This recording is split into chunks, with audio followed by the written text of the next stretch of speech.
Hi everyone, it's Lindy on here from Pink Whisper Designs. Today I've got a really fun mixed media project using tons of Tim Holtz products today, most especially the distress crayons. So let's get started by taking a look at this beautiful flower. This is from the Sizzix Thinlits Tim Holtz collection. And you get lots of layers to this flower, and you can see there's 3 layers to the flower. And there's 2 layers for the leaves and then 2 layers for that center. This is the Blossom die set, and I just love this. I was so excited when I saw this. I think it's absolutely gorgeous. So for paper, I'm using the Distress Mixed Media paper from Tim Holtz, and I'm going to go ahead and die cut all my pieces out of this paper. And then let's start off with the Distress Collage Medium. We're going to add a layer of this over top, and I'll be using the collage brush from Tim Holtz to put this down onto the cardstock. And you will see that it will leave some lines in the cardstock, which I like. So I'm not going to try to smooth those out. I want to have that texture in that collage medium as I'm placing it down. And the reason I'm putting this onto the cardstock first is so that we can use our distress crayons.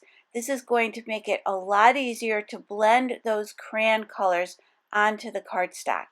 So once that was completely dry, and you do want to make sure it's completely dry, I'm going to grab my distress crayons. I've got Rustic Wilderness and Peeled Paint. So I'm going to start with a paper towel. I'm adding a little bit of water from my distress sprayer, and that'll just be so I can wet my fingers so that I can easily spread this crayon color around the cardstock. So I'm just literally going to scribble on some color, and then with my finger, I'm just placing my finger into that water. Now, I did decide that was a little bit too much work to keep spraying that with the water, so I'm using a baby wipe. I was just too lazy to get up and get the baby wipe at first, but I've got the baby wipe now, and that's just going to stay wet so that I can just keep applying a little bit of dampness to my finger and then push that ink around. Now you can see when I show you that it does have those lines in it from where we painted on the collage medium.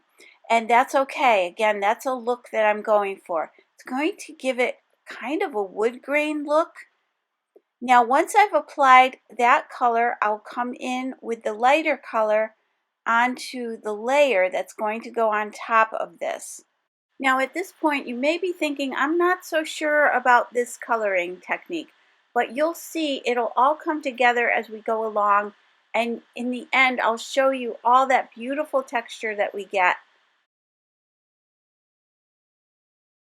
So now you can see that I'm going to darken up the centers of those leaves a little bit more, and I'm easily able to push that around with my finger.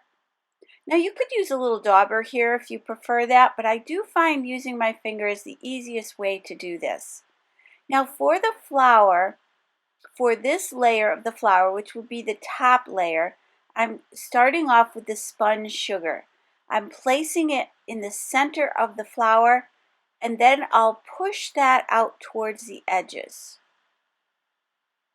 And it's just like working with your paints. You can keep adding layers of color, and you can darken that up. We'll be darkening up that center a little bit. So again, if I were coloring with my markers, I would start in the center and then pull out towards the tips of the petals. And I'm doing the same thing here. And then I'm coming in with a little bit more color, and then I can blend that out again. Oh, and just as a reminder, all the products I'm using today are listed and linked down below and also on my blog. So once I have that layer of color down, let's go ahead and switch to the Kitsch Flamingo. And again, I'll add that towards the center of the flower and then push that out towards the edges.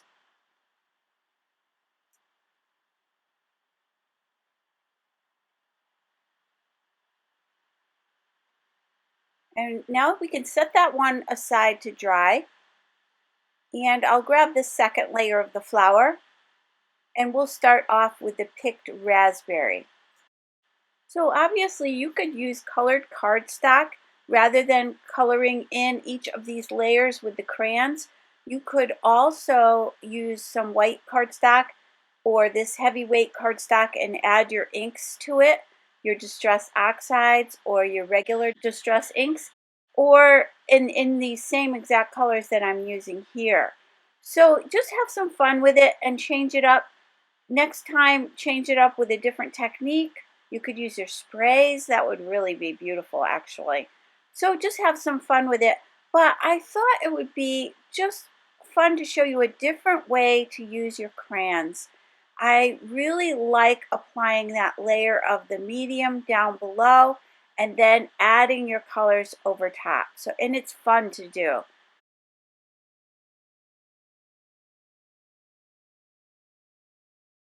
It's fun to do these different techniques, and it's fun just to see what your products can do. You may see how the artist has intended the product to be used, but it's also fun just to play around yourself and see what you like.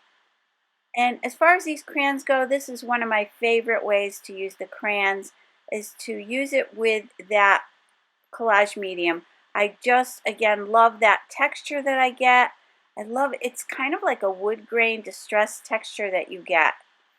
Now here, this looks a little bit funky at first, but I'll keep blending this and I'll keep adding layers just to make sure that this is the bottom part of the flower. So just a little bit of this is going to show through to the top.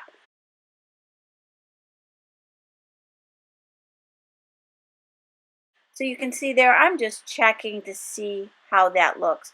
And I thought it just needed a little bit more of a darker tone right here at the base of each of these petals. So I'll quickly add that darker color.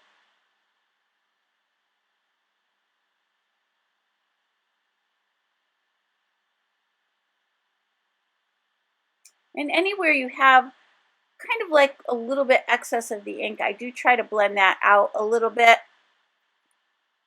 And now you can see how this is going to layer up, and I just think this is absolutely gorgeous. So now I've got dried marigold and spiced marmalade, and I'm going to go ahead and start off with that lighter color. Now our center of the flower won't be showing in the end, but I did want to show you how you could color it in if you were going to keep that center showing. I'll place it on the flower so that you can see how it looks, but in the end, I'm going to end up covering this. But I did want to show you what I did. I will add a third color to this. I thought it needed a little bit of the frayed burlap, so I'm going to add a little bit and just blend that out, just to give it a little bit more of an aged look. And again, we can set those aside. Now, to age the entire flower and the leaves and the center, I'm going to the Vintage Photo. And this is a go-to color if you want to add that vintage look to anything, even in your ink pads or your sprays. I love this color. It's just a great way to add a little bit more interest. And here I'm just going to kind of define those petals a little bit more using this Vintage Photo. And I'll just kind of pull it over, and it's going to give a beautiful shadow around the edges. And again, I think it just defines things a little bit better. And it will go well with the project that we're doing because we're going for kind of an aged look on the project.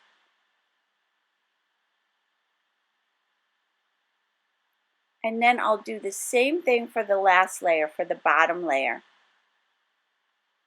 We are going to be sculpting the petals, so that's why I'm giving a little attention to the bottom layer. That will show as we sculpt up those petals above this layer. You will be able to see in underneath. So I want that layer to have a little bit of texture and a little bit of that vintage color as well. And I'll put a little bit in the center.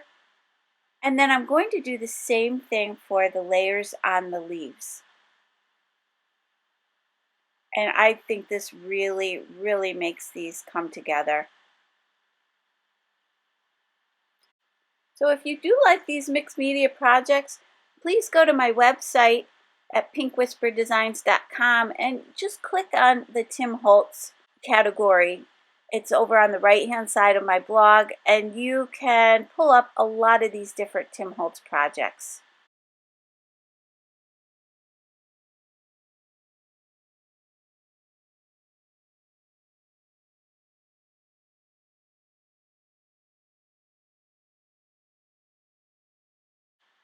Now I've got my Ranger multi-medium matte glue. This works really well to glue these layers together. You do want to use something strong. I'll just spread that out with my fingers a little bit, and then we can set this piece aside to dry. Just going to place an acrylic block on top. And then let's go ahead and glue our flower together. I won't add any glue to the tips of the petals because, as I mentioned before, we're going to be sculpting these a little bit. We want to get a little bit more dimension to the flower.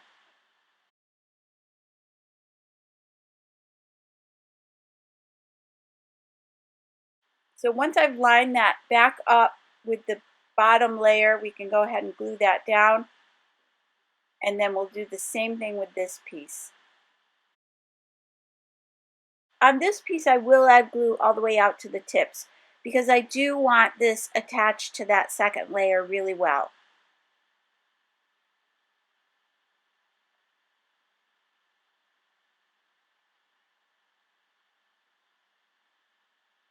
And then we can put that center together.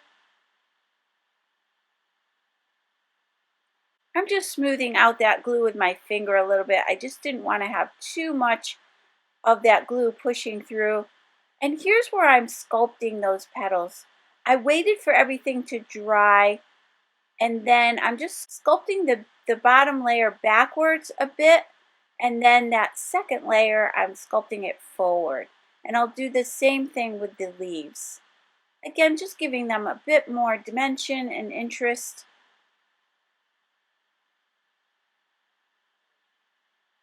Now I've got the Vignette boxes from Tim Holtz. These are the square boxes, and this is part of the idea-ology collection. I'm going to use that largest one. Now what I like to do is cut a piece of scrap paper. This is a 65-pound white scrap paper. I like to cut it to size and make sure it fits. Then I don't waste any of my pattern paper. I'm really frugal with my pattern papers.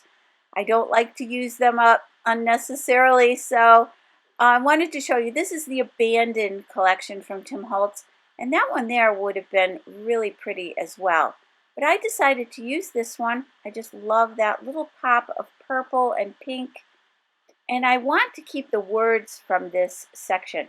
So this piece that I've cut also works as a little bit of a pattern for me to decide which area of the paper I want to cut out.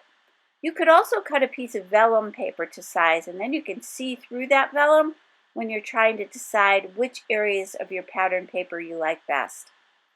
So now I will glue these two pieces together. I'm going to use some strong 1/4-inch double-sided tape, and that'll just give it a little bit more substance. You don't really need to do this, but since I already had it cut, I'm going to layer these two pieces up. Just using my table to line those up. So I'm just laying them both down on the table and then pressing those together. And now I've got the Distress Foundry Wax, and this one is called Sterling. And I'm going to shake this up really well. You want to make sure that ball in there is moving around. You want to make sure you mix this up well. I've got a little foam dauber. You can use your finger here. I'm just going to place a little bit of that foundry wax down onto my glass medium mat, and then you have to heat set this. You want to make sure that you heat set this. If you don't, it will just turn to dust.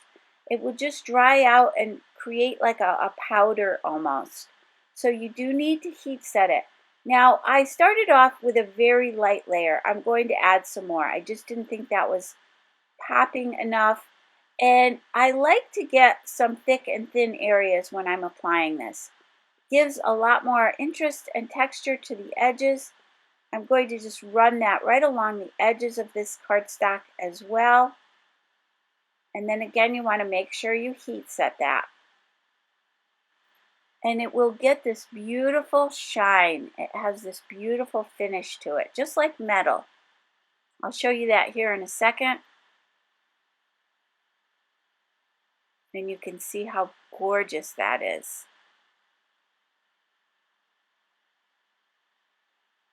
So there I'm just showing you, if you don't heat set that, it will just turn to a powder. So you do need to make sure you're aware of that. And then again, I'm going to use that 1/4 inch double-sided tape, and I'll attach this to the box.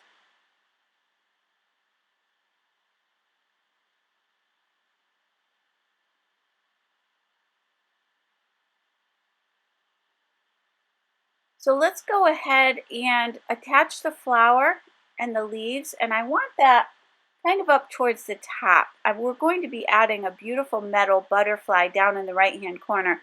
So I want to make sure I have enough room for that. I'll just put some glue on the center of the leaves because I do want to keep them popped up on the edges. And then I'll grab some Pop Dot adhesives to pop up the flower. And these have a lot of dimension to them, so it's going to give this a nice lift off the paper in the background. And since we're using a little bit of a shadow box, we can add some extra dimension to these flowers and all of these little elements that we're using today. I'm going back to the foundry wax. I decided I wanted to add some of that to the front of the box. I'm going to tap that on all around.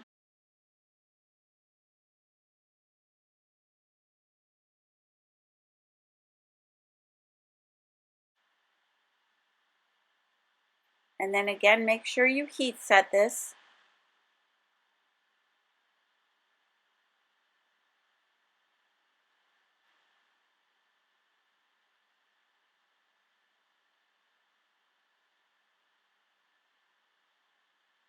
And you can see that up close.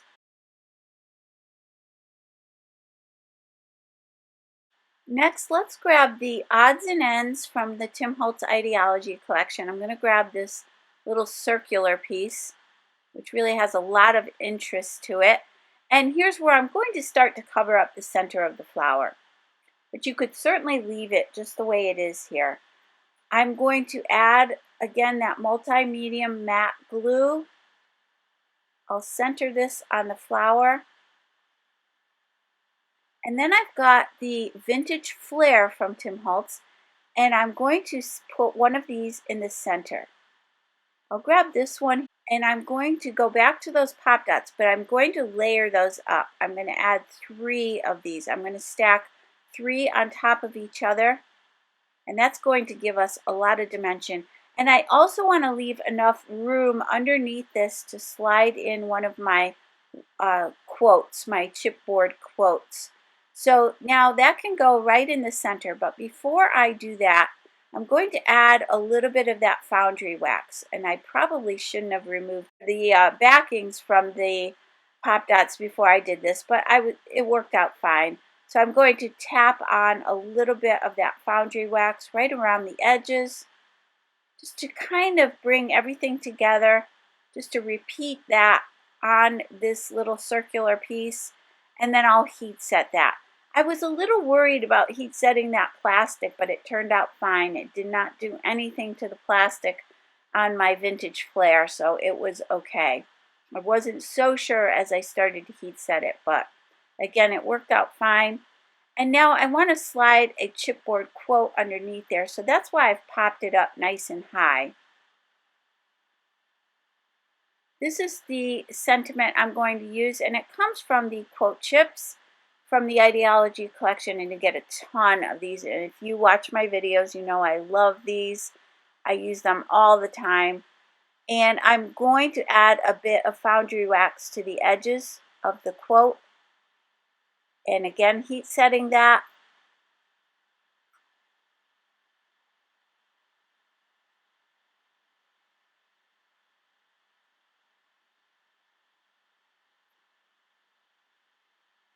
I'm just using my finger just for a little more control over where I'm placing that.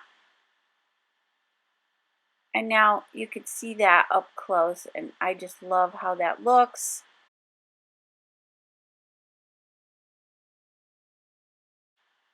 So before we glue that in place, and it's going to sit right there, I'm going to add a word tag. These are brand new, and I'm going to add that little charm. It's got a little heart on it, and these are so cute. You've got all these different little charms that you can use. I'll take my distress crayon, and I'm going to just push some of that crayon right down into the crevices there. And I'll use my finger to kind of push that around, and then I'll clean off the heart in the center with my finger. And you can also come in with a damp paper towel and just wipe that off. So just wiping off anywhere I don't want that crayon to show. But basically I just push that down into the crevices, and you can see that there. Now I want to punch a little hole in the center of this circle. I've just got my craft mat. This is my cutting mat from We Are Memory Keepers. And I'm using my pick tool to push a hole through there. You could use an awl as well.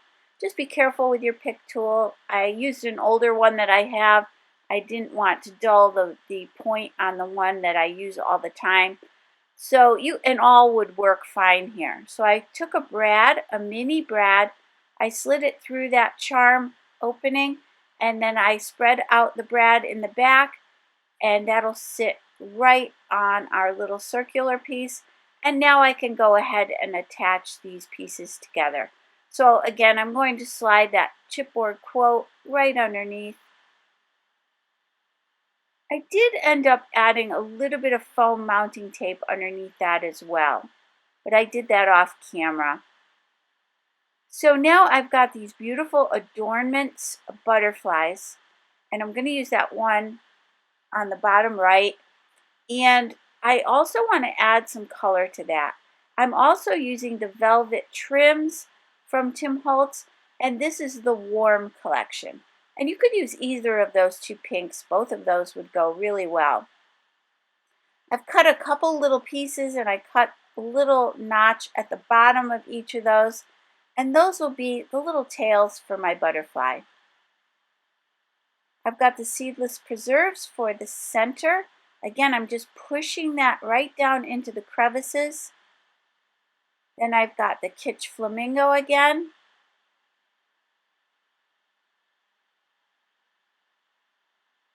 And then we'll grab that spun sugar for the edges of the butterfly.